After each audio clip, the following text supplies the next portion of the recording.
Like, why push obviously horrible ideas for the planet and the poor? That's a good question.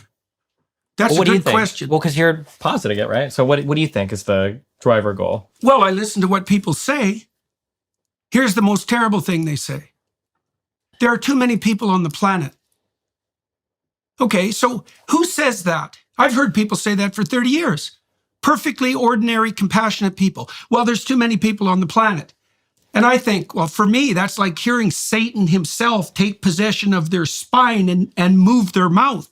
It's like, okay, who are these excess people that you're so concerned about? And exactly who has to go? And when? And why? And how? And who's going to make that decision? And even if you're not consciously aiming at that, you are the one who uttered the words. You're the ones who muttered the phrase. What makes you think that the thing that possessed you to make you utter that words isn't aiming at exactly what you just declared?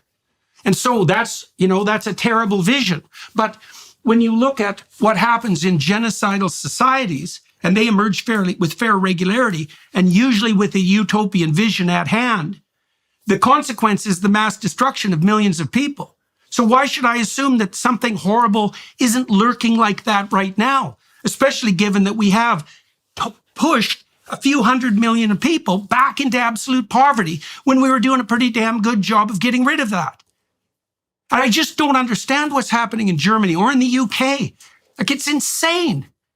Like, look, man, if they would have got rid of the nuclear plants and made energy 5 times as expensive, and the consequence would have been they weren't burning lignite coal as a backup, and their unit production of energy, of pollution per unit of energy had plummeted, you could say, well, look, we hurt a lot of poor people, but at least the air is cleaner. It's like, no, air's worse, and everyone's poorer.